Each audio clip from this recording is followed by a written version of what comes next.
Good morning everybody, myself is Vikas Yogi. और guys आप देख रहे हो ऑनलाइन नर्सिंग लेक्चर्स। वही बच्चों, जैसा कि आपको पता है अभी अपन जो डिस्कस कर रहे हैं वो ओबीजी डिस्कस कर रहे हैं, स्टेप बाय स्टेप डिस्कस कर रहे हैं, सीक्वेंस डिस्कस कर रहे हैं, जीरो लेवल से अपन डिस्कस कर रहे हैं। और बच्चों प्रीवियस लेक्चर के अंदर अपन ने डिस्कस किया था एक्सटर्नल जेनाइटल्स, उसके बाद में जस्ट प्रीवियस लेक्चर यानी कि कल वाले लेक्चर के अंदर अपन ने विजाइना डिस्कस किया था। और विजाइना आपको पता है कि एक इंटरनल फीमेल रिप्रोडक्टिव ऑर्गन है। विजाइना का पार्ट 1 अपन ने डिस्कस कर लिया था। पार्ट 1 के अंदर यानी कि प्रीवियस के कल के लेक्चर के अंदर अपन ने डिस्कस किया था कि विजाइना क्या होती है। साहब विजाइना एक फाइब्रोमस्कुलर ट्यूब लाइक स्ट्रक्चर होती है। देन इसके साथ साथ डिस्कस किया था कि जो विजाइना होती है ये ऑर्गन ऑफ द कोइटस होता है, कम्युनिकेशन चैनल का काम करती है एक्सटर्नल और इंटरनल जेनाइटल्स के अंदर। और इनके अलावा बहुत कुछ अपन ने डिस्कस किया था जो कि आपने अच्छे से पढ़ा था बच्चों ना। इसके अलावा अपन ने विजाइना की स्ट्रक्चर प्रीवियस क्लास के अंदर अपन ने डिस्कस कर ली थी गाइज। विजाइना की रिलेशंस अपन ने प्रीवियस क्लास के अंदर डिस्कस किए थे, कितनी डायरेक्शन होती है, कैसा और कितना एंगल बनाती है विजाइना, ये भी अपन प्रीवियस क्लास के अंदर डिस्कस कर चुके हैं। तो गाइज विजाइना की जो लेक्चर इसकी कंटिन्यूटी को मेंटेन रखते हुए अपन विजाइना की स्ट्रक्चर के बाद में आज अपन डिस्कस करने वाले हैं फोर्निक्स ऑफ विजाइना। क्या डिस्कस करेंगे गाइज? आज अपन डिस्कस करेंगे फोर्निक्स ऑफ विजाइना। थोड़ा ध्यान से देखिए गाइज। सबसे पहले बात आपको जानना चाहिए कि फोर्निक्स क्या होता है, यानी कि वेजाइनल फोर्निक्स अपन किसे कहते हैं या फिर फोर्निक्स होता क्या है। तो गाइज मैं आपको बताना चाहूँगा कि फोर्निक्स एक स्पेस होता है या फिर एक केविटी होता है जो वहाँ पर बनता है जहाँ पर वेजाइना की वाल और सर्विक्स का जो वेजाइनल पार्ट है वो आपस के अंदर एक दूसरे से कम्युनिकेट होते हैं, एक दूसरे से फ्यूज होते हैं। तो जब वेजाइना की वाल और सर्विक्स जब आपस के अंदर जुड़ते हैं तो जहाँ पे जुड़ रहे हैं वहाँ पर जो स्पेस बन रहा है या जो केविटी बन रही है या फिर जो डिप्रेशन बन रहा है उसे अपन क्या कहते हैं guys? Fornix of the vagina या फिर वेजाइनल फोर्निक्स के नाम से अपन इसे जानते हैं गाइज। इसको वेल मेंशन किया गया है फोर्निक्स। गाइज रीड करना, फोर्निक्स इज स्पेस और cavity that is created when vaginal part of A cervix. Vaginal part of cervix का मतलब है कि साहब सर्विक्स का वो पार्ट जो वेजाइना से कनेक्ट होता है। गाइज सर्विक्स के दो पार्ट होते हैं। सर्विक्स का एक तो अपर पार्ट होता है जो यूट्रस के स्थमस के साथ में कनेक्ट होता है, और एक लोअर पार्ट होता है यानी कि एक्सटर्नल ओवैस होता है जो वेजाइना की वॉल के साथ में कनेक्ट होता है। तो यहाँ पे क्या vaginal part of cervix, vaginal part of cervix का मतलब सर्विक्स का वो पार्ट जो वेजाइना के साथ में जुड़ता है उसे अपन कहते हैं vaginal part of the cervix. And vaginal वाल फ्यूजेज और जॉइंट्स टू ईच अदर, यानी कि सर्विक्स का वेजाइनल पार्ट और वेजाइना की वाल जब आपस के अंदर जुड़ती हैं और जब ये दोनों आपस में जुड़ती हैं तो वहाँ पर एक स्पेस बन जाता है या फिर एक केविटी बनती है या फिर यू कैन से आल्सो कि वहाँ पर एक डिप्रेस्ड एरिया बन जाता है। गाइज उसी को अपन किस नाम से जानते हैं? फोर्निक्स के नाम से अपन इसे जानते हैं। Clear guys? तो आई होप आपको फोर्निक्स का मीनिंग समझ में आया होगा। और गाइज अब मैं डिस्कस करना चाहूँगा नंबर ऑफ द फोर्निक्स कि साहब total number of the fornix vagina में कुल कितने फोर्निक्स होते हैं, कौन कौन से फोर्निक्स होते हैं, और अपन डिस्कस करना चाहेंगे कौन से फोर्निक्स से अपने एग्जाम में क्वेश्चन पुट अप होने वाला है, यहाँ से किस फोर्निक्स को अपने को इंपॉर्टेंस देना है और क्या यहाँ से क्वेश्चन से पुट अप होंगे। तो गाइज मैं आपको एक डायग्राम के द्वारा इसे मेंशन करूँगा। लेट्स ड्राई डायग्राम क्या कि गाइज ये जो है ये अपना एंटी फ्लेक्स्ड यूट्रस है। यूट्रस का जो लोअर पार्ट ये जो है ये कौन है? सर्विक्स है। और गाइज जैसा कि आप जानते हो यूट्रस के सर्विक्स से कौन कनेक्ट रहती है? विजाइना। सो गाइज ये क्या है? वेजाइना है। तो गाइज प्रीवियस क्लास के अंदर अपन ने डिस्कस किया था कि जो वेजाइना होती है इसकी कितनी वाल्स होती हैं? तो 4 वाल्स होती हैं। एक एंटीरियर वाल है, एक पोस्टीरियर वाल है, और 2 वेजाइना की लेटरल वाल होती हैं, right lateral and left lateral वाल, क्योंकि वेजाइना एक ट्यूब लाइक स्ट्रक्चर है। और गाइज थोड़ा ध्यान दीजिएगा, अगर अपन सर्विक्स की बात करें, भाई सर्विक्स भी तो एक ट्यूब लाइक स्ट्रक्चर ही है। तो इस प्रकार वेजाइना की तरह ही सर्विक्स की भी कितनी वाल हुई? 4 वाल हुई। एंटीरियर वाल हुई, पोस्टीरियर वाल हुई, और 2 क्या हुई? लेटरल वाल हुई। तो गाइज मैं यहाँ पे ये कहना चाहूँगा कि जब सर्विक्स की एंटीरियर वाल और वेजाइना के एंटीरियर वाल आपस के अंदर जब जुड़ती हैं, फ्यूज होती हैं, तो जहाँ पर ये जुड़ती हैं वहाँ पर एक स्पेस या इस प्रकार से केविटी बन जाता है जिसे अपन क्या कहेंगे? फोर्निक्स कहेंगे। ये केविटी बन रही है सर्विक्स और वेजाइना की एंटीरियर वाल के आपस में जुड़ने से, इसलिए इस फोर्निक्स को अपन क्या कहेंगे गाइज? एंटीरियर फोर्निक्स कहेंगे। क्या कहेंगे अपन इसे? Anterior fornix. तो गाइज इसी प्रकार जब सर्विक्स की पोस्टीरियर वाल और विजाइना की पोस्टीरियर वाल आपस के अंदर जुड़ती हैं तब भी बिल्कुल ऐसा ही एक स्पेस बनता है पीछे की तरफ, जिसको अपन क्या कहेंगे? पोस्टीरियर सर्विक्स कहेंगे। और गाइज जस्ट लाइक यानी कि इसी की तरह जब सर्विक्स की दोनों लेटरल वाल और विजाइना की दोनों लेटरल वाल आपस के अंदर जुड़ते हैं तो दोनों साइड में, राइट साइड में भी और लेफ्ट साइड में भी दो डिप्रेशन बनते हैं जिन्हें अपन लेटरल फोर्निक्स के नाम से जानते हैं। ये राइट लेटरल फोर्निक्स हो जाएगा और ये लेफ्ट लेटरल फोर्निक्स हो जाएगा। तो गाइज इस प्रकार से यहाँ पर टोटल नंबर ऑफ फोर्निक्स यानी कि कुल फोर्निक्स कितने होते हैं? 4 होते हैं। कौन कौन से? एंटीरियर फोर्निक्स, पोस्टीरियर फोर्निक्स और 2 ये कौन से हैं? Lateral fornix. Clear guys? I hope इतनी बात आपको समझ में आई होगी। तो गाइज देखिएगा इस फोर्निक्स से यहाँ पे और क्या क्वेश्चन पुट अप हो सकता है। तो गाइज यहाँ पे एक बार इस डायग्राम में देखिएगा, ये जो डायग्राम यहाँ पे आपको शो हो रहा है गाइज, इस डायग्राम के अंदर 2 चीज़ें आपको देखने को मिल रही हैं। लेकिन गाइज इस डायग्राम को अपन थोड़ा बाद में डिस्कस करेंगे। एक बार डायग्राम से पहले आपको एक चीज़ समझनी है। क्या समझनी है? कि अपन ने कहा कि टोटल नंबर ऑफ फोर्निक्स के साथ जो टोटल नंबर ऑफ फोर्निक्स है वो कितने हैं? 4 हैं। मेंशन कर दिया अच्छे तरीके से। एक तो है एंटीरियर फोर्निक्स, एक है पोस्टीरियर फोर्निक्स और 2 होते हैं गाइज लेटरल फोर्निक्स। तो गाइज फर्स्ट ऑफ दी यहाँ से इंपॉर्टेंट ये थिंग है कि फोर्निक्स से क्या क्वेश्चन आ सकता है। तो गाइज फोर्निक्स से आपको पहला क्वेश्चन एग्जामिनर पूछ सकता है कि which of the fornix is deepest fornix, कि जो 4 वेजाइना के फोर्निक्स होते हैं इन चारों में से सबसे डीपेस्ट फोर्निक्स कौन सा होता है। सो गाइज यहाँ पर हाईलाइट करके एज ए क्वेश्चन मैंने आपको मेंशन किया है, which of the vaginal fornix is deepest fornix, निम्न में से कौन सा वेजाइनल फोर्निक्स सबसे डीप होता है। तो गाइज इसका आंसर क्या जाता है? Posterior fornix. गाइज चारों फोर्निक्स में से सबसे डीप जो फोर्निक्स है वो कौन सा है? Posterior fornix. अब देखिएगा गाइज थोड़ा ध्यान से देखिएगा, इस पोस्टीरियर से एक और फर्दर क्वेश्चन बन सकता है। क्या? Which vaginal fornix use for intravaginal medications implantation. Guys जब वेजाइना में कोई इन्फेक्शन हो जाता है, कोई फंगल इन्फेक्शन हो जाता है तो आपने देखा होगा अपन एक एंटी फंगल मेडिसिन काम में लेते हैं कोट्राइमेक्साजोल,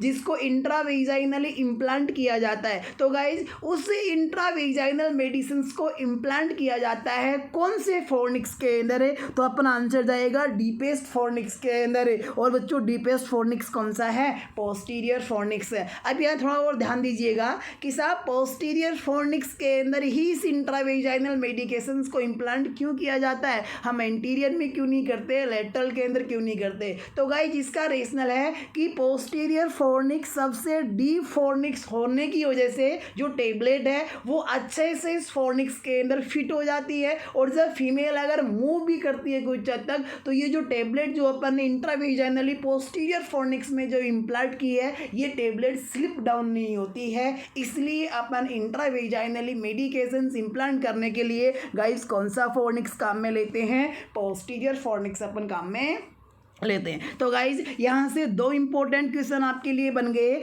एक तो कौन सा फोर्निक्स सबसे डीप फोर्निक्स है, तो भी आंसर अपना पोस्टीरियर। और एक कौन सा फोर्निक्स इंट्रावेजाइनल मेडिकेशन के लिए काम में लिया जाता है, तो इसका आंसर भी आपका क्या जाएगा? पोस्टीरियर फोर्निक्स आएगा। गाइज अब अपने को समझने की आवश्यकता है इस इमेज से। गाइज ऐसा आपको इमेज दे करके पूछ सकता है, लेकिन देखो इस इमेज में से एक बार के लिए आप थोड़ा सा समझना, इस इमेज में से आप ये जो निडल आपको दिख रही है इसको हटा दो। क्या? इस निडल को आप हटा दो। ये एक अलग प्रोसीजर यहाँ पे मेंशन किया हुआ है। इस निडल को हटा करके जब आपको पूछे क्या कि साहब फॉलोइंग गिविंग इमेज के अंदर क्या किया जा रहा है, यानी कि कौन सा प्रोसीजर किया जा रहा है, तो गाइज अगर अपन निडल को हटा देते हैं तो ऐसी कंडीशन में इस इमेज के अंदर एग्जामिनर क्या कर रहा है?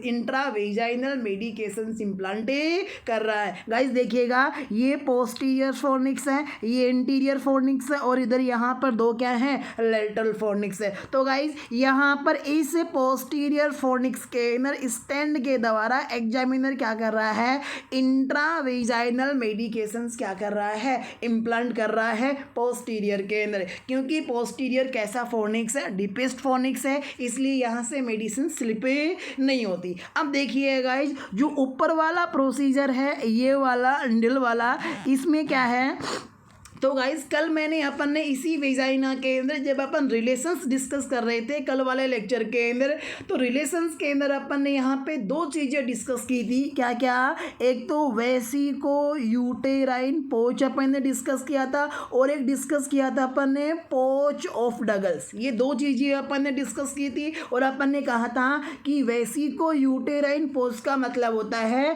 कि जो यूट्रस और जो यूरिनरी ब्लैडर है इसके बीच में जो पेरिनियम के जो फोल्ड पाए पेरिटोनियम के जो फोल्ड्स पाए जाते हैं, इन पेरिटोनियम के फोल्ड्स को अपन क्या कहते हैं, वेसिको यूटेराइन पोच। सेम लाइक गाइस इसी प्रकार जब यूट्रस और कोलन के बीच में ये जो पेरिटोनियम का फोल्ड है, इस पेरिटोनियम के फोल्ड को अपन कहते हैं पोच ऑफ डगल्स। और गाइस आपको पता है इसी पोच ऑफ डगल्स को कुल्डी पोच के नाम से भी जाना जाता है। तो गाइस इस कुल्डी पोच से अपन फ्लूइड को एस्पिरेट करते हैं, रिमूव करते हैं एक सिरिंज के द्वारा, निडल के द्वारा। इस प्रोसीजर को अपन कहते हैं कुल्डोसेंटेसिस। क्या कहेंगे गाइज अपन इसे, कुल्डोसेंटेसिस के नाम से अपन इसे जानेंगे। गाइज देखिएगा कुल्डोसेंटेसिस क्यों किया जाता है, गाइज कुल्डोसेंटेसिस एक्टोपिक प्रेगनेंसी के केस में किया जाता है। एक्टोपिक प्रेगनेंसी का मतलब होता है कि जब भी फर्टिलाइज ओवम का इम्प्लांटेशन यूट्रस की नॉर्मल कैविटी के आउटसाइड कहीं पर भी हो, वो चाहे फेलोपियन ट्यूब में हो, वो चाहे एब्डोमिनल कैविटी में हो, वो चाहे ओवेरी में हो, कहीं पर भी हो, यूट्रस की नॉर्मल कैविटी के अलावा फर्टिलाइज ओवम का इम्प्लांटेशन, तो ऐसी जो कंडीशन होती है, जो मेडिकल कंडीशन होती है, इसे अपन कहते हैं एक्टोपिक प्रेगनेंसी। और गाइज जो एक्टोपिक प्रेगनेंसी की जो मोस्ट कॉमन साइट है वो है फेलोपियन ट्यूब, जिसे अपन ट्यूबल एक्टोपिक प्रेगनेंसी के नाम से जानते हैं, जो कि अपनी एबनॉर्मल ओबीजी के अंदर अच्छे से अपन डिस्कस करेंगे। जो भी प्रेगनेंसी की एबनॉर्मलिटीज है, वो चाहे से मल्टीपल हो, वो चाहे से एक्टोपिक हो, वो चाहे से एक्लाम्सिया हो, प्रीएक्लाम्सिया हो, एबॉर्शन हो, एपीएच हो, पीपीएच हो, जीडीएम हो, हाइपरेमेसिया, कहने का मतलब कोई भी प्रेगनेंसी की एबनॉर्मलिटी हो, वो अपन जब अपन नॉर्मल ओबीजी डिस्कस कर लेंगे, इसके लेटर ऑन अपन डिस्कस करेंगे। तो गाइज यहाँ पे एक्टोपिक प्रेगनेंसी के अंदर क्या होता है कि जब भी इम्प्लांटेशन फेलोपियन ट्यूब में होता है, तो ऐसी कंडीशन में जब फीटस प्लासेंटा एमनियोटिक फ्लूइड अपनी साइज में अमाउंट में बढ़ते हैं, तो यहाँ पर फेलोपियन ट्यूब की वाल स्ट्रेच होती है और फेलोपियन ट्यूब से ब्लीडिंग होना स्टार्ट हो जाती है, और जो ब्लड होता है वो किसके अंदर आ जाता है, इस पोच ऑफ डगल्स के अंदर आ जाता है। और अपन जब पोच ऑफ डगल से जब सिरिंज के द्वारा फ्लूइड को एस्पिरेट करते हैं, और अगर इस फ्लूइड के अंदर अगर अपने को ब्लड प्रेजेंट मिलता है, आरबीसी प्रेजेंट मिलती है, तो गाइज ये 100% तो नहीं कहता कि एक्टोपिक प्रेगनेंसी है, लेकिन गाइज इंडिकेट करता है किसको, एक्टोपिक प्रेगनेंसी को। सो फ्रेंड्स यहाँ पे क्या कर रहा है एग्जामिनर, कुल्डोसेंटेसिस कर रहा है, यानी कि कुल्डी पोच से फ्लूइड को क्या कर रहा है, एस्पिरेट कर रहा है। और इस यहाँ पर क्या कर रहा है एग्जामिनर, पोस्टीरियर फोर्निक्स के अंदर इंट्रावेजाइनल मेडिकेशन इम्प्लांट कर रहा है। सो गाइस इस प्रकार का इमेज बेस का क्वेश्चन भी आपको पुटअप हो सकता है, और अपन हर प्रकार के क्वेश्चन डिस्कस करेंगे, अपन टॉपिक के साथ में भी डिस्कस करेंगे। और जब अपन टॉपिक को समराइज करेंगे, जैसे कि अपना जो रिप्रोडक्टिव ऑर्गन से ये कंप्लीट हो जाएंगे, फिर इसके बाद में अपन समरी के अंदर रिप्रोडक्टिव ऑर्गन के थ्योरेटिकल एमसीक्यू, प्रैक्टिकल एमसीक्यू और साथ साथ में इमेज बेस के एमसीक्यू जितने भी इनसे संबंधित बने हैं, वो सभी के सभी अपन डिस्कस करेंगे। यहाँ पर टॉपिक वाइज ही आया है, सो अपन इसे यहाँ पे मेंशन किया है। इसके अलावा भी मैनी मोर अपन लेटर और डिस्कस करेंगे। Clear guys. देन इसके बाद में अपन ने बात की बच्चों अभी हाल फिलहाल फोर्निक्स ऑफ द वेजाइना, और गाइज वेजाइना के फोर्निक्स के बाद में मैं यहाँ पे आप बात करना चाहूँगा गाइज पार्ट्स ऑफ वेजाइना। क्या वेजाइना के फोनिक्स के बाद में अपन यहाँ पे बात करना चाहेंगे पार्ट्स ऑफ दी वेजाइना। सबसे पहली बात तो यहाँ से ये जानना है गाइस अपने को कि वेजाइना के पार्ट्स कितने होते हैं। तो ध्यान रखना वेजाइना के 2 पार्ट्स होते हैं। अब भाई वेजाइना के 2 पार्ट जब होते हैं आपने ये जान लिया, तो फिर अपने को ये जानना चाहिए कि 2 कौन कौन से पार्ट होते हैं। तो गाइस एक तो अपर पार्ट होता है वेजाइना का और एक होता है लोअर पार्ट। तो गाइस वेजाइना के अपर पार्ट और लोअर पार्ट को अपन एक डायग्राम के द्वारा समझते हैं। जैसे कि गाइस ये है यूट्रस का सर्विक्स पार्ट, ये है यूट्रस यानी कि एंटीफ्लेक्स्ड यूट्रस का नीचे का कैनाल पार्ट ये गाइस सर्विक्स है। और गाइस जैसा कि आपको पता है कि यूट्रस का जो सर्विक्स होता है इस सर्विक्स से कनेक्ट रहती है कौन, इस प्रकार से विजाइना क्या रहती है, सर्विक्स से कनेक्ट रहती है। तो ध्यान से देखिए गाइस यहाँ पे ये विजाइना है, यहाँ से लेकर ग्रीन कलर से जो मैंने मेंशन किया ये क्या है, विजाइना है। सो गाइस यहाँ पे ध्यान से देखिएगा ये जो विजाइना का जो पार्ट सर्विक्स से कनेक्ट हो रहा है ये वाला, इसे अपन कहते हैं विजाइना का अपर पार्ट। और ये जो नीचे वाला पार्ट है जो कि वेस्टिब्यूल की तरफ मूव कर रहा है ओपन होने के लिए, इसे अपन कहते हैं गाइस वेजाइना का लोअर पार्ट। ये क्या है, वेजाइना का lower part. So guys diagram से आपने जाना कि जो वेजाइना का पार्ट सर्विक्स से जुड़ता है वो तो कौन सा पार्ट है, अपर पार्ट है। और जो वेस्टिब्यूल की तरफ नीचे की तरफ मूव कर रहा है वो कौन सा पार्ट है, लोअर पार्ट है। तो गाइस आपको यहाँ से एक बात और जाननी है कि जो upper part of the vagina होता है इसको अपन दूसरे शब्दों में क्या कह सकते हैं, वॉल्ट ऑफ द वेजाइना। क्या कह सकते हैं, अपर वेजाइना के अपर पार्ट को क्या कहा जाता है, volt of the vagina. Guys ध्यान रखना वोल्ट अपने क्रेनियम को भी कहते हैं, लेकिन वो क्रेनियम का दूसरा नाम वोल्ट है। यहाँ पर वोल्ट ऑफ द वेजाइना है। जब भी कोई आपसे पूछे कि साहब वोल्ट ऑफ दी वेजाइना का मतलब क्या होता है, तो गाइस आपको बताना है कि भाई वोल्ट ऑफ वेजाइना का मतलब वेजाइना का अपर पार्ट है, वो पार्ट है जो सर्विक्स के साथ में कम्युनिकेट होता है या फिर ज्वाइन करता है, उसे हम क्या कहते हैं, वोल्ट कहते हैं। तो गाइस अब यहाँ पे और ध्यान से देखिएगा, यहाँ पर अपर और लोअर पार्ट में आपको क्या डिफरेंस दिख रहा है डायग्राम में, कि जो अपर पार्ट है ये अपने को वाइड नज़र आ रहा है, किसके कंपेरेटिवली, लोअर पार्ट के कंपेरेटिवली। यानी कि वेजाइना का लोअर पार्ट नैरो है और अपर पार्ट कैसा है, वाइड है। सो अब यहाँ पे मेंशन भी कर रखा है कि जो अपर पार्ट है वेजाइना का, क्या है गाइज, जो वेजाइना का अपर पार्ट है ये कैसा है, widest part of the vagina है, जिसका डायमीटर कितना होता है, 5 सेंटीमीटर होता है। और जो लोअर पार्ट है वेजाइना का ये नैरो है, जिसका डायमीटर कितना होता है, 2.5 सेंटीमीटर होता है। सो गाइज आपको ध्यान में रखने का है, पूछा भी जा सकता है इन केस ऑफ आपके एग्जाम के अंदर कि साहब वेजाइना का जो वोल्ट होता है उसका नॉर्मल डायमीटर कितना होता है, तो आपको ध्यान रखना है कितना होता है, 5 सेंटीमीटर। और जो वेजाइना का जो लोअर पार्ट होता है, और ध्यान रखना वेजाइना के लोअर पार्ट का दूसरा नाम क्या है, इस्थमस।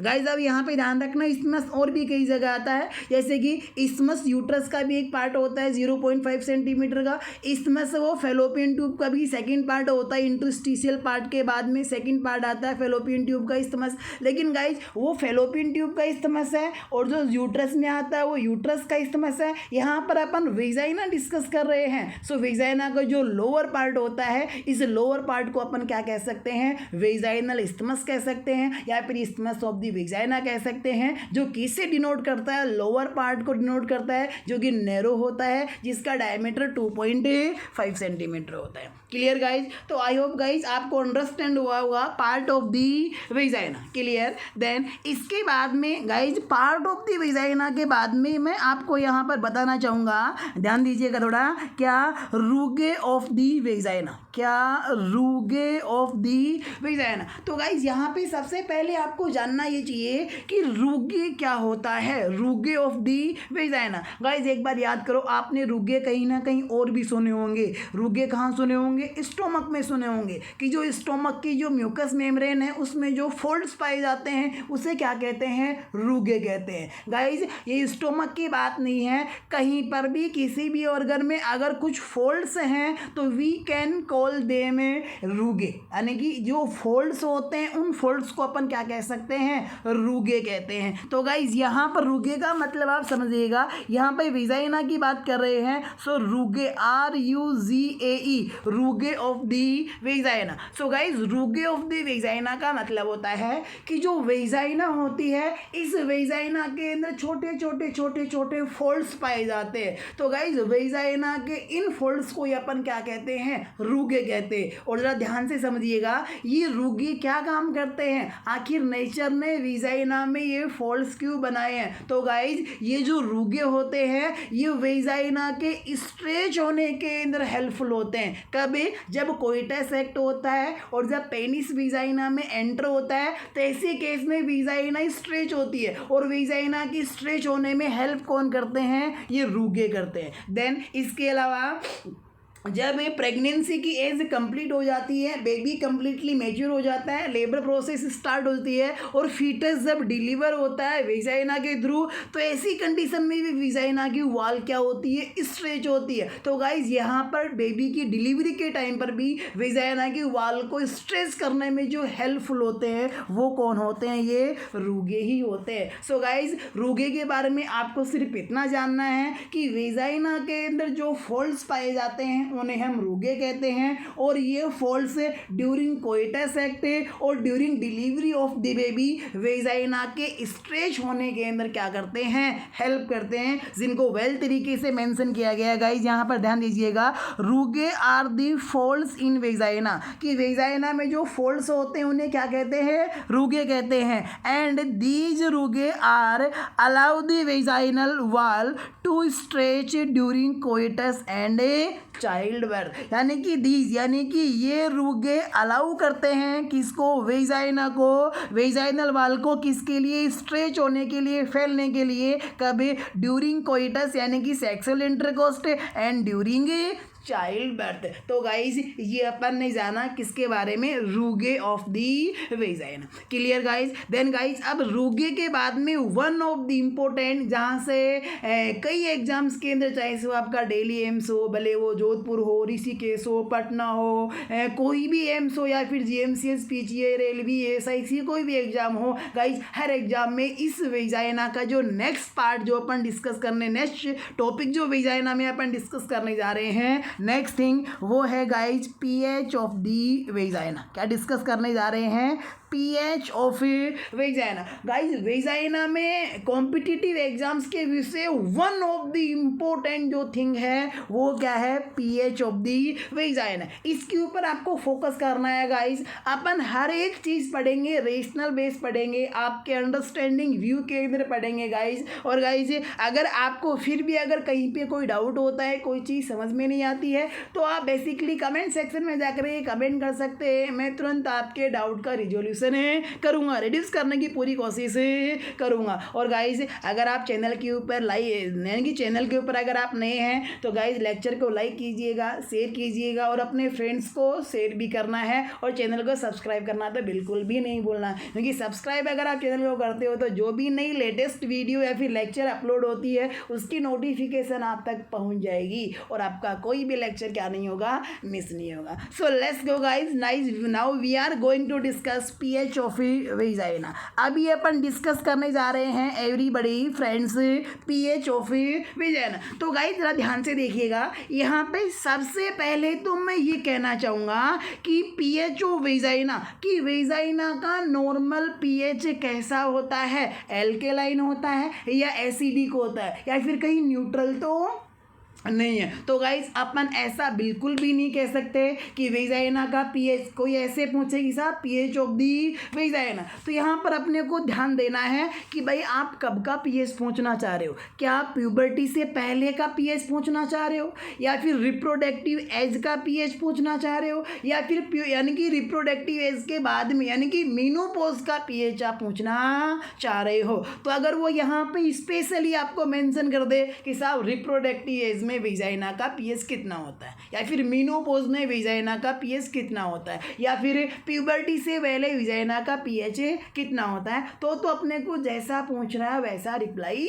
देना है। लेकिन अपने को सिर्फ इतना पूछे the pH of vagina is, option में आ जाए एल्केलाइन, ऑप्शन बी में आ जाए एसिडिक, ऑप्शन सी में आ जाए न्यूट्रल, और डी में आ जाए नन ऑफ दीज। तो गाइज ऐसी कंडीशन में यहाँ पे मेंशन नहीं किया बिफोर प्यूबर्टी या फिर रिप्रोडक्टिव एज या फिर मेनोपॉज कुछ भी मेंशन नहीं किया, तो ऐसी कंडीशन में अपने को मान के चलना है guys reproductive age. Reproductive age का मतलब है वो एज जिसके अंदर एक फीमेल के अंदर कहने का मतलब है प्रेगनेंसी कंसीव करने की एबिलिटी होती है, चाइल्ड बीयरिंग की जो एबिलिटी होती है यानी कि बच्चे पैदा करने की जो एबिलिटी होती है उसे अपन रिप्रोडक्टिव एज कहते हैं। और गाइस अपने मेडिकल क्राइटेरिया में, ऑब्स्टेट्रिक क्राइटेरिया में जो रिप्रोडक्टिव एज को कंसिडर किया जाता है वो मेनार्की से लेकर के मीनोपॉज, मेनार्की का मतलब फर्स्ट मेंसेस से लेकर के और मीनोपॉज बिगिन होने के 20 का जो टाइम पीरियड है उसके अंदर हर एक महिला रिप्रोडक्शन कर सकती है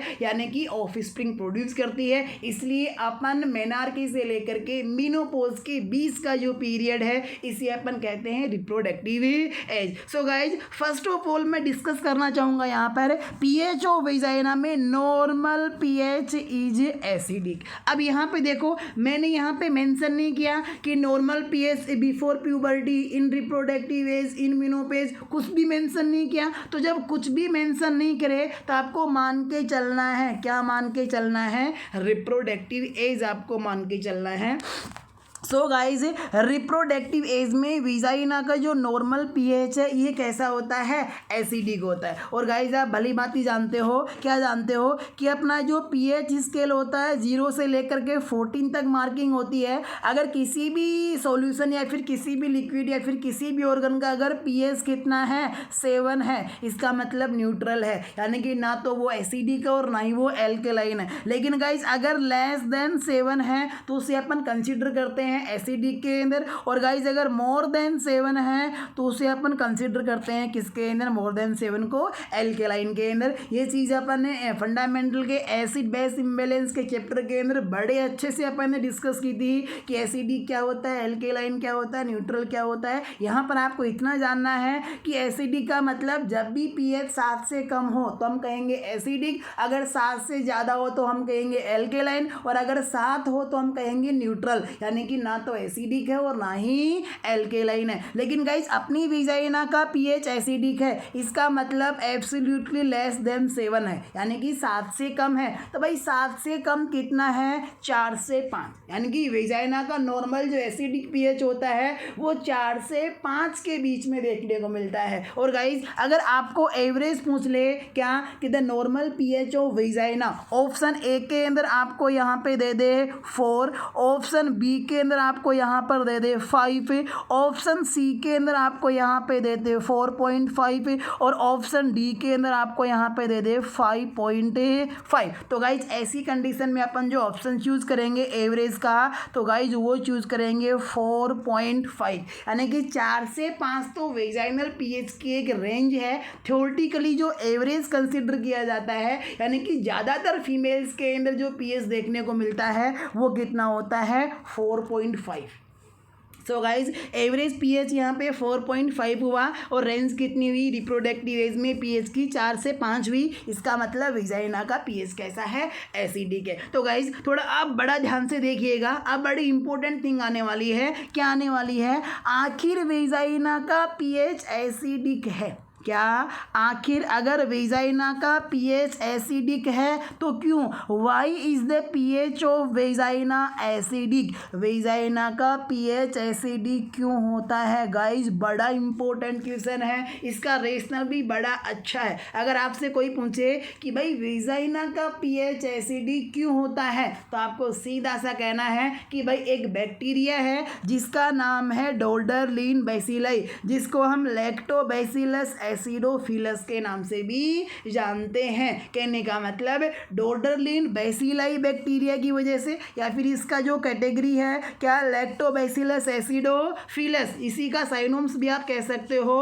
कि साहब डोल्डरलिन बैसिलाई या फिर लैक्टोबैसिलस एसिडोफिलस बैक्टीरिया की वजह से वेजाइना का पीएच कैसा होता है, एसिडिक होता है। इतनी बात समझ में आई गाइस। देन अब देखो इसके बाद में बड़ा इंपॉर्टेंट थिंग क्या, अगर डोडरलिन बेसिलाई की वजह से वेजाइना का पीएच एसिडिक होता है तो कैसे होता है, it means how to maintain the acidic pH of vagina by Doderlein, यानी कि डोडरलिन बेसिलाई वेजाइना का पीएच रिप्रोडक्टिव एज के अंदर एसिडिक कैसे मेंटेन रखता है। आखिर डोडरलिन बेसिलाई के पास में ऐसा क्या जादू है जिससे कि पीएच कैसा रहता है, एसिडिक रहता है। थोड़ा ध्यान से देखने आ गाइस, थोड़ा सा क्या कि जो डोडरलिन बेसिलाई है ये कैसे पीएच को एसिडिक मेंटेन रखेगा। Doderlein bacilli takes glycogen from exfoliated cells of vagina and produce lactic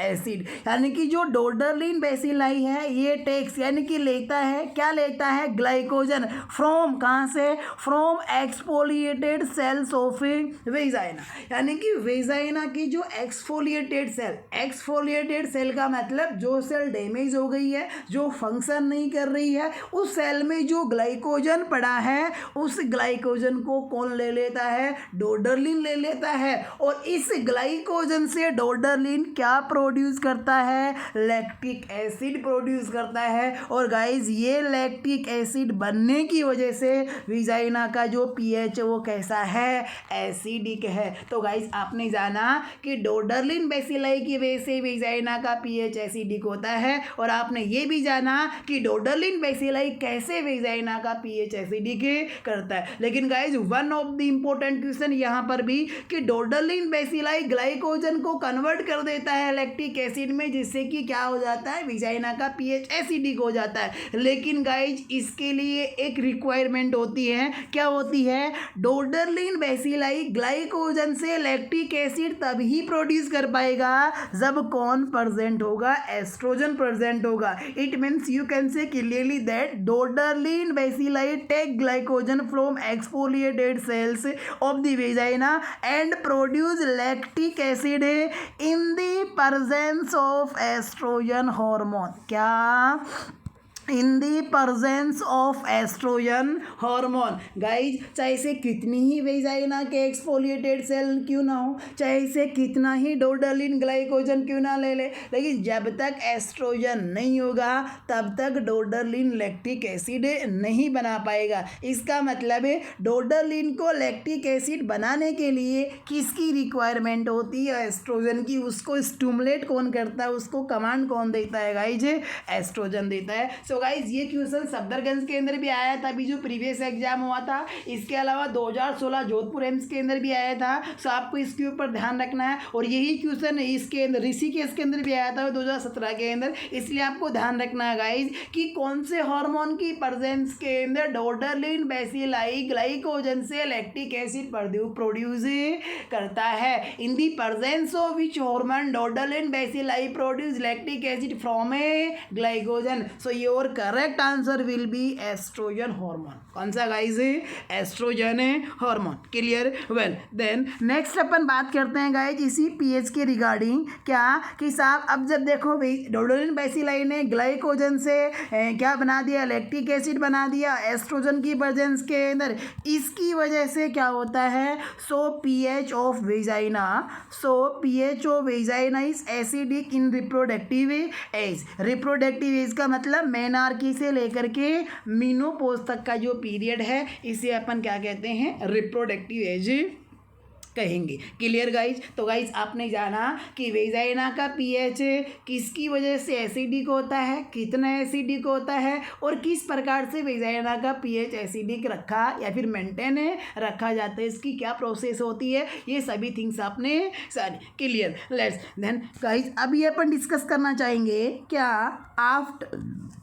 after menopause, after या फिर in menopause pH of vagina. After का मतलब मीनोपोज जब बिगिन हो जाती है इसके बाद में, या फिर इन मीनोपोज जब कोई वुमेन मीनोपोज के अंदर प्रोग्रेस कर रही होती है, ड्यूरिंग मीनोपोज यानी कि उसके अंदर मीनोपोज चल रही होती है, 45 ईयर के बाद का एरिया टाइम पीरियड चल रहा होता है। सो आफ्टर या फिर in menopause pH of vagina, कि भाई मीनोपोज के बाद में या फिर मीनोपोज मीनोपोज के अंदर विजाइना का पीएच कैसा होता है, क्या एसिडिक होता है या एल्केलाइन होता है या न्यूट्रल होता है। तो गाइज आपको ध्यान रखना है मीनोपोज के अंदर या मीनोपोज के बाद में विजाइना का पीएच होता है एल्केलाइन। अब देखो इसका अपन कारण भी डिस्कस करेंगे। अब अपने को ये देखना चाहिए कि मीनोपोज के अंदर विजाइना का पीएच आखिर एल्केलाइन क्यों हो गया। देखो गाइज मीनोपोज का मतलब है ओल्ड एज, और ओल्ड एज का बच्चों इस एज से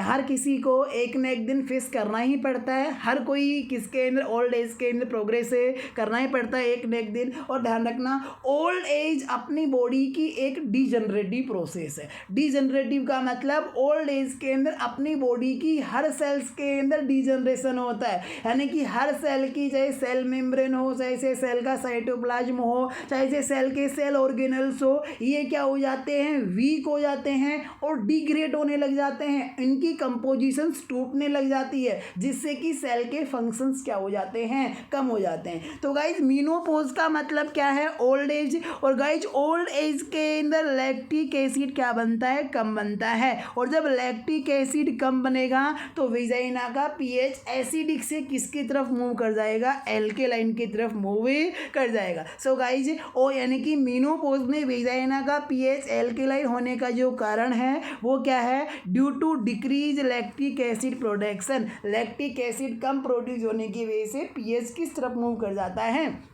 एल्केलाइन की तरफ मूव कर जाता है। अब देखो लैक्टिक एसिड का प्रोडक्शन कम क्यों हो जाता है मीनोपोज में, यानी कि ओल्ड एज के अंदर, तो क्यों हो जाता है, due to decrease cellular function and decrease size of cell. ये वही बात आ गई कि भाई ओल्ड एज के अंदर अपनी बॉडी की हर सेल्स के अंदर डिजनरेटिव चेंजेज होते हैं, जिससे सेल की साइज कम होती हैं, और जब सेल की साइज कम होगी तो सेल के फंक्शन भी क्या होंगे, कम होंगे। और बच्चों इस डिजनरेटिव चेंज जैसे डोडरलिन भी अछूता नहीं होता है, उसके अंदर भी डिजनरेटिव चेंजेज होते हैं, जिससे कि डोडरलिन उतना लैक्टिक एसिड नहीं बना पाता है जितना रिप्रोडक्टिव एज में बनाता है, बहुत ही कम अमाउंट में बनाता है, जिससे कि पीएच एसिडिक से किसकी तरफ मूव कर जाता है, एल्केलाइन की तरफ मूव कर जाता है। देन गाइज मीनोपोज के बाद में एक और चीज़ आपको ध्यान में रखनी है, क्या, before puberty pH of vagina, कि भाई प्यूबर्टी से पहले विजाइना का पीएच कैसा होता है।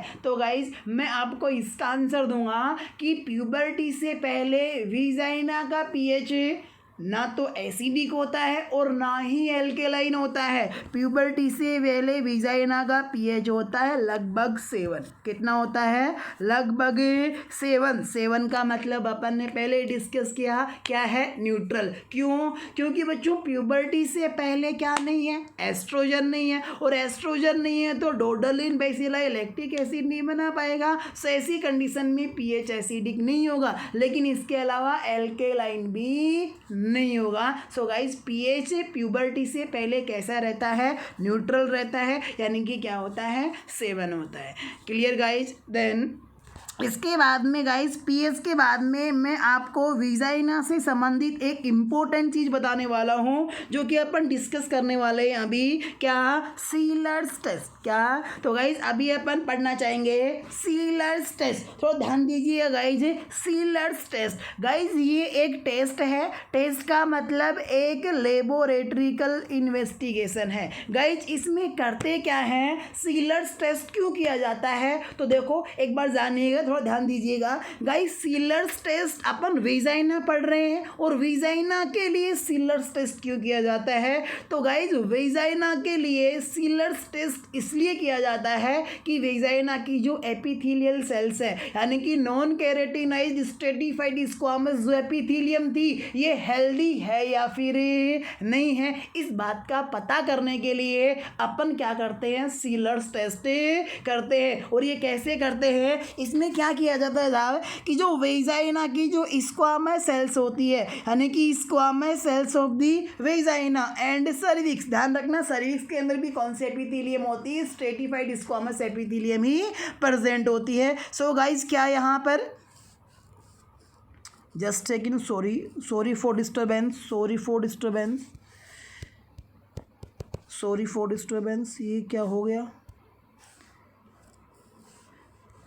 Just 1 minute, sorry. पॉज कर दे, फ्लाइट पे कर देता हूँ मैं इसको, फ्लाइट मोड पे कर देता हूँ डिस्टर्बेंस वॉइस के लिए, सॉरी गाइस। हाँ तो गाइज क्या कि जो वेजाइना होती है इसकी जो स्क्वामस सेल्स होती हैं, इस वेजाइना की स्क्वामस सेल्स या फिर सर्विक्स में भी स्क्वामस सेल्स होती हैं, तो अपन सीलर्स टेस्ट सर्विक्स की स्क्वामस सेल्स हेल्दी हैं या फिर नहीं है इसके लिए भी कर सकते हैं, और वेजाइना की स्क्वामस सेल्स हेल्दी है या फिर नहीं है इसके लिए भी अपन कर सकते हैं। तो अगर जिसके लिए करना है उसकी, अगर सर्विक्स के लिए करना है तो सर्विक्स की स्क्वामस सेल्स को, वेजाइना की हेल्थ को चेक करना है तो वेजाइना की स्क्वामस सेल्स को क्या किया जाता है, स्टेंड किया जाता है, किसके द्वारा, आयोडीन के द्वारा। गाइज वेजाइना की स्क्वामस सेल्स या फिर सर्विक्स की स्क्वामस सेल्स को अपन आयोडीन से स्टेंड करते हैं, और स्टेंड करने के बाद में इफ यदि squamous cell absorb the iodine, अगर स्क्वामस सेल्स आयोडीन को एब्जॉर्ब कर लेती हैं तो ऐसी कंडीशन में cells turn into brown colour, यानी कि आयोडीन को एब्जॉर्ब करने के बाद में ये स्क्वामस सेल्स कन्वर्ट हो जाती हैं, कलर चेंज होता है,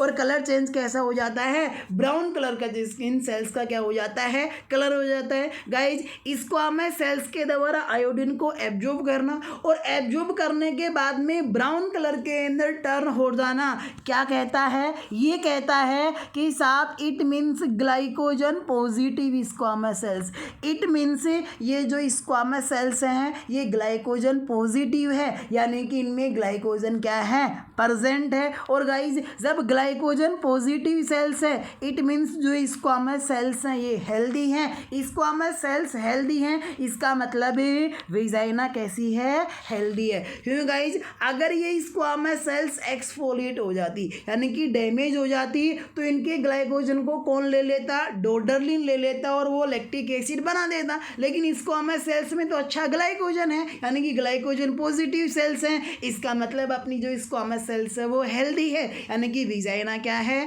हेल्दी है। सो गाइज ये जो सीलर्स टेस्ट है also perform in cervical cancer. Guys ध्यान रखना, जो भी अगर कोई कैंसर होता है उसका जो कन्फर्मेटिव इन्वेस्टिगेशन होता है वो तो बायोप्सी ही होता है, लेकिन अर्ली स्टेज में एज ए स्क्रीनिंग अपन सीलर्स टेस्ट भी परफॉर्म करते हैं, किसके लिए, सर्वाइकल कैंसर को आइडेंटिफाई करने के लिए भी क्या किया जाता है, सीलर्स टेस्ट, यानी कि सर्विक्स हेल्दी है या फिर नहीं है इसका पता करने के लिए। Clear guys? So well then next guys अपन डिस्कस करेंगे ब्लड सप्लाई ऑफ वेजाइना। क्या डिस्कस करेंगे, blood supply of vagina. Guys देखो अपन कोई भी पार्ट अगर पढ़ते हैं एनाटॉमी के अंदर अपनी बॉडी सिस्टम के अंदर तो उसकी ब्लड सप्लाई डिस्कस करना एक इम्पोर्टेंट थिंग बन जाता है बच्चों, क्योंकि कई एग्जाम्स के अंदर सिंपल सा क्वेश्चन पूछ लेते हैं कि कौन से ऑर्गन को कौन सी आर्टरी या कौन सी वेन ब्लड सप्लाई करती है या कौन सी नर्व उस पर्टिकुलर ऑर्गन को न्यूरल सप्लाई देती है। देन इसके साथ साथ में अपन यहाँ पे बात कर रहे हैं, आज वेजाइना डिस्कस कर रहे हैं। सो गाइज आज अपन डिस्कस करेंगे वेजाइना की ब्लड सप्लाई, और गाइज सबसे पहले अपन डिस्कस करेंगे arterial blood supply of the vagina. कहने का मतलब वेजाइना को आर्टरी कौन सी ऑक्सीजनेटेड ब्लड सप्लाई करती है। तो गाइज यहाँ से इंपॉर्टेंट क्वेश्चन बन जाता है, और गाइज जब बनेगा अगर आप थोड़ा सा ध्यान से पढ़ लोगे तो गाइज आपका ये क्वेश्चन गलत नहीं होगा, अदरवाइज इस क्वेश्चन में गलती होने की बहुत चांसेस बन जाती हैं। तो गाइज क्यों बन जाते हैं, क्योंकि वेजाइना को कोई एक पर्टिकुलर आर्टरी ब्लड सप्लाई नहीं करती है, अनेक आर्टरीज ब्लड सप्लाई करती हैं। तो अपन आज देखते हैं कौन कौन सी आर्टरीज हैं जो वेजाइना को ब्लड सप्लाई करती हैं। तो गाइज फर्स्ट वन आर्टरी तो है सर्वाइको वेजाइनल आर्टरी, यानी कि एक ऐसी आर्टरी है जो सर्विक्स और वेजाइना दोनों को क्या करती है, ब्लड सप्लाई देती है, जिसको अपन कहते हैं सर्वाइको वेजाइनल आर्टरी। और गाइज ये जो सर्वाइकल वेजाइनल आर्टरी है ये किसकी ब्रांच है, यूटेराइन आर्टरी की। और गाइज आप जानते हो यूटेराइन आर्टरी किसकी ब्रांच है, वो ब्रांच है इंटरनल इलियक आर्टरी की। तो गाइज वेजाइना को ब्लड सप्लाई करने वाली एक तो आर्टरी कौन सी हुई, सर्वाइको वेजाइनल आर्टरी। देन दूसरी आर्टरी हुई वेजाइनल आर्टरी। दूसरी आर्टरी कौन सी है, वेजाइना को O2 ब्लड सप्लाई देने वाली वेजाइनल आर्टरी। ध्यान रखना गाइज, ये जो वेजाइनल आर्टरी है ये ब्रांच होती है इंटरनल इलियक आर्टरी की। गाइज वेजाइना के प्रीवियस या फिर एक्सटर्नल जेनिटल्स के अंदर मैंने जब ब्लड सप्लाई पढ़ाई थी वहां पर मैंने आपको बताया था common iliac artery, external iliac artery, internal iliac artery, femoral artery और इनसे निकलने वाली ब्रांचेस भी अपन ने डिस्कस की थी। तो वहां पर वो लेक्चर देखना, उसके अंदर आपको डायग्रामेटिकली मैंने वहां पे समझाया था। सो आप यहाँ पे ध्यान रखना कि जो वेजाइनल आर्टरी है ये किसकी ब्रांच है, branch of internal iliac artery. सो दूसरी आर्टरी हुई वेजाइना को O2 ब्लड देने वाली वेजाइनल आर्टरी। और देखो गाइज तीसरी आर्टरी हुई यहाँ से मिडल रेक्टल आर्टरी। क्या guys, middle rectal artery. For kind knowledge ध्यान रखना, मिडल रेक्टल आर्टरी भी ब्रांच होती है किसकी, इंटरनल इलियक आर्टरी की ही। और ध्यान रखना ये जो मिडल रेक्टल आर्टरी है ये एक ऑर्गन को ब्लड सप्लाई नहीं करती है, 3 ऑर्गन्स को ब्लड सप्लाई करती है। किस किस को, एक तो वेजाइना को ब्लड सप्लाई करती है, दूसरी रेक्टम को ब्लड सप्लाई करती है, और अगर मेल है तो गाइज मेल में सेमिनल वेसिकल को क्या करती है, ये ब्लड सप्लाई करती है। सो गाइज वेजाइना, रेक्टम और सेमिनल वेसिकल को ब्लड सप्लाई करने वाली जो आर्टरी है वो अकेली कौन है, मिडल रेक्टल आर्टरी। अपन यहाँ पे वेजाइना पढ़ रहे हैं, वेजाइना की ब्लड सप्लाई पढ़ रहे हैं, तो आपको ध्यान रखना है कि मिडल रेक्टल आर्टरी भी क्या करती है, वेजाइना को O2 ब्लड सप्लाई देती है। और चौथी और जो लास्ट आर्टरी है वो है इंटरनल पुडेंडल आर्टरी। तो गाइज इस प्रकार से 4 आर्टरीज हैं जो वेजाइना को O2 ब्लड सप्लाई देती हैं। यहाँ से आपको देखो फोकस करना है मिडल रेक्टल आर्टरी में, क्योंकि जब भी आपको क्वेश्चन ऐसे पूछता है कि निम्न में से कौन सी आर्टरी वेजाइना को O2 ब्लड सप्लाई नहीं करती है, और जब आप ऑप्शन पढ़ते हो और ऑप्शन में आपको मिलता है मिडल रेक्टल आर्टरी,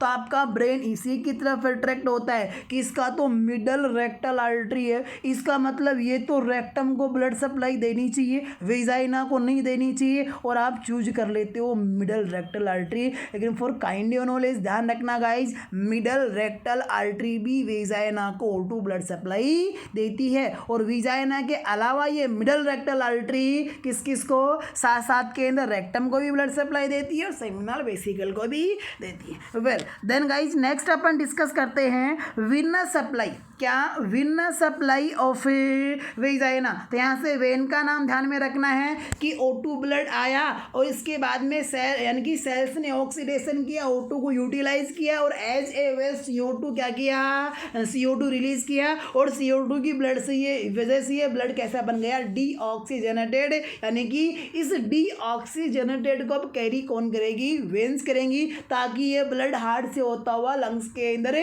किसके लिए, प्यूरिफिकेशन के लिए जा सके। तो यहाँ पर विनस ब्लड को कैरी करती हैं 2 वेन वेजाइना से। कौन कौन सी वेन गाइस, एक तो internal iliac vein, internal iliac vein, और दूसरी इंटरनल पुडेंडल वेन। कौन कौन सी guys, internal iliac vein and internal pudendal vein. Then इसके बाद में अगर अपन बात करें नर्व सप्लाई की, तो ध्यान रखना सिंपैथेटिक एंड पैरासिम्पैथेटिक। यानी कि आप भली बात ही जानते हो कि अपना जो नर्व सिस्टम होता है इसको अपन 3 पार्टों में डिवाइड करते हैं। कौन कौन सा, CNS सेंट्रल नर्व सिस्टम, फिर PNS पेरिफेरल नर्व सिस्टम, और फिर एक आता है ANS यानी कि ऑटोनोमिक नर्व सिस्टम, जिसमें 2 मेन ब्रांच होती है, एक तो सिंपैथेटिक नर्व और एक पैरासिम्पैथेटिक नर्व। तो गाइस जो वेजाइना होती है इसको न्यूरल सप्लाई मिलती है सिंपैथेटिक और पैरासिम्पैथेटिक नर्व के द्वारा। लेकिन यहाँ से ध्यान रखना है, क्या देखो मेंशन किया है, but lower part of vagina, लेकिन वेजाइना का जो लोअर पार्ट है यानी कि वेस्टिबुल की तरफ वाला जो वेजाइना का पार्ट है वो सप्लाइड होता है किसके द्वारा, by pudendal nerve. This this is very very very important thing for examination. अगर आपसे सिर्फ इतना पूछे कि विजाइना को कौन सी नर्व न्यूरल सप्लाई देती है तो एएनएस यानी कि सिंपैथेटिक एंड पैरासिम्पैथेटिक। लेकिन अगर चला करके पूछे आपसे कि साहब lower part of the vagina is supplied by which nerve, कि लोअर पार्ट वेजाइना के लोअर पार्ट को कौन सी नर्व न्यूरल सप्लाई देती है, तो गाइज फिर एएनएस, फिर सिंपैथेटिक पैरासिम्पैथेटिक आंसर कभी नहीं जाएगा। फिर गाइज आंसर जाएगा क्या, पुडेंडल नर्व। तो गाइज ये थी अपनी इंटरनल फीमेल रिप्रोडक्टिव सिस्टम में विजाइना की बात, जैसे आप बर्थ कैनाल या फिर ऑर्गन ऑफ द कोइटस भी कह रहे थे। एवरीथिंग अपन ने यहाँ पे डिस्कस किया है। और गाइज अपने लेवल का नहीं बल्कि आपको अपने लेवल से कंटेंट्स कुछ एक्स्ट्रा ही मिलेंगे, क्योंकि आपको देखने को मिल रहा है हर बार एग्जाम के अंदर कुछ ना कुछ नया आता है। तो गाइज मैंने यहाँ पे कई नई चीज़ें भी मेंशन आपके लिए की हैं। आपको गाइज इस चैनल से अच्छा ही नहीं बल्कि बहुत अच्छा कंटेंट आपको मिलेगा। और साथ साथ में यहाँ से हर प्रकार के समय समय पे क्वेश्चंस का भी अपन रिव्यू करते रहेंगे। सो गाइज अपना जो प्रीवियस क्लास का यानी कि लास्ट क्लास का जो क्वेश्चन था, यानी कि जो मैंने लास्ट क्लास में कल वाली क्लास में जो आपको टास्क दिया था, वो टास्क क्या था, वो क्वेश्चन का था, you should never leave A टेम्पन in vagina longer than, यानी कि यू शुड, यू का मतलब अपन यानी कि नर्सिंग ऑफिसर, यानी कि nursing officer should never leave, nursing officer को कभी भी लीव यानी कि नहीं छोड़ना चाहिए क्या, ए टेम्पन इन वेजाइना, टेम्पन को किसके अंदर, वेजाइना के अंदर, लॉन्गर देन कितने समय से ज़्यादा, यानी कि कितने समय से ज़्यादा टाइम के लिए वेजाइना में टेम्पन को नहीं छोड़ना चाहिए। तो गाइज आई थिंक आपके लिए जो कन्फ्यूजन का जो पॉइंट रहा होगा वो रहा होगा टेम्पन,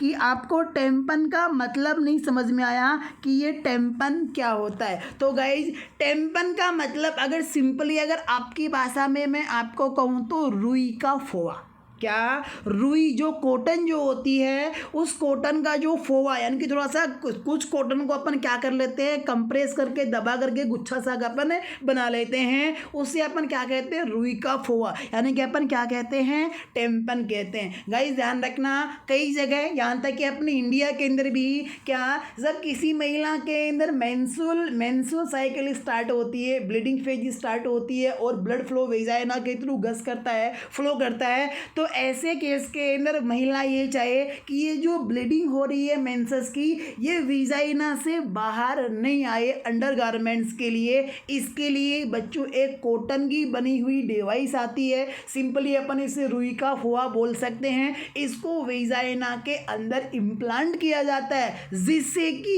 ये टेम्पन, ये कॉटन का जो फोआ, रुई का जो फोआ है, ये क्या कर लेता है, जो भी ब्लीडिंग हो रही है एम साइकिल में उस ब्लड को एब्जॉर्ब कर लेता है, जिससे कि वेजाइना के थ्रू ब्लड बाहर नहीं आता, वो सारा ब्लड किसके द्वारा एब्जॉर्ब कर लिया जाता है, इस टेम्पन के द्वारा एब्जॉर्ब कर लिया जाता है। लेकिन ध्यान रखना अगर आप लंबे टाइम तक इस टेम्पन को वेजाइना के अंदर ही छोड़ देते हो तो ऐसी कंडीशन में इन्फेक्शन के चांसेस बढ़ जाते हैं, क्या, किसके, TSS यानी कि टॉक्सिक शॉक सिंड्रोम के चांसेस बढ़ जाते हैं। कभी जब आप वेजाइना में लंबे समय तक इस टेम्पन को छोड़ देते हो, कितने समय से ज़्यादा टाइम के लिए छोड़ देते हो, जब 8 यानी कि जब 8 आवर से लंबे टाइम तक, यानी कि 9, 10, 12, 15, 20 यानी कि 8 आवर से ज़्यादा समय तक अगर ये टेम्पन वेजाइना में रहता है तो ऐसी कंडीशन में इन्फेक्शन यानी कि TSS यानी कि टॉक्सिक शॉक सिंड्रोम क्या हो जाता है,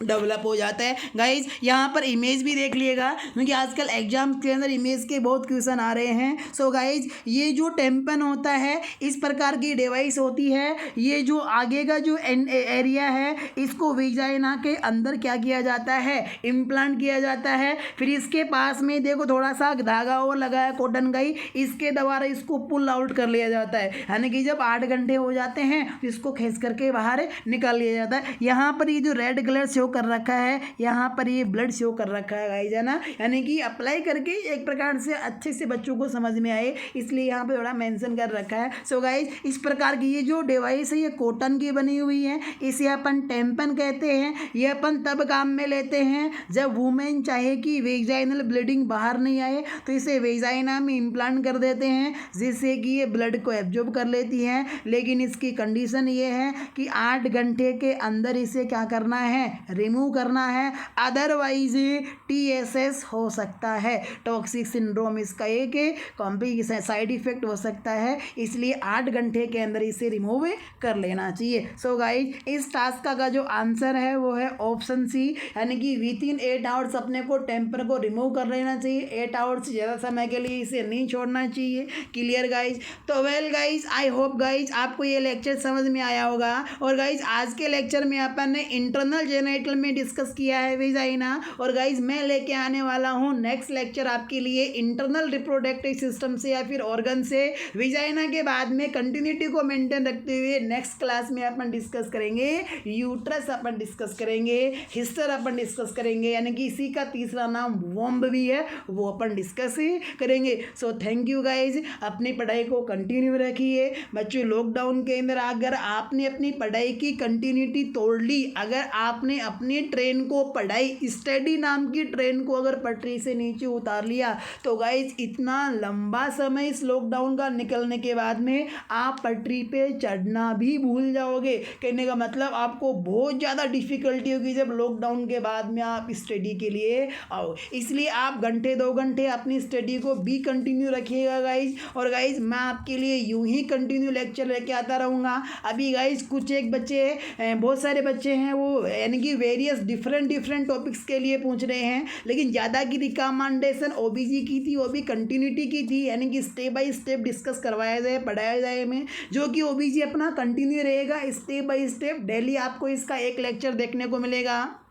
लेकिन इसके अलावा कल से एक नया प्लान हो रहा है कि कल से मैं आपके लिए एक तो ओबीजी का लेक्चर आएगा, इसके साथ में एक लेक्चर या तो फंडामेंटल का कोई इंपॉर्टेंट टॉपिक का, या फिर साइकेट्री से, या फिर बहुत से बच्चों किसके लिए बोल रहे हैं, रिसर्च के लिए बोल रहे हैं, तो या फिर रिसर्च या मैनेजमेंट का, मैं इनका भी एक एक चैप्टर यानी कि टॉपिक 1 बाय 1 लेके आता रहूँगा। So thank you guys. अगर आप चैनल के ऊपर गाइज अगर आपको लेक्चर पसंद आया हो तो लेक्चर को लाइक कीजिएगा, शेयर कीजिएगा, और अगर आप चैनल के ऊपर नए आए हो, लेक्चर के ऊपर नए आए हो, चैनल को सब्सक्राइब करना मत भूलिएगा।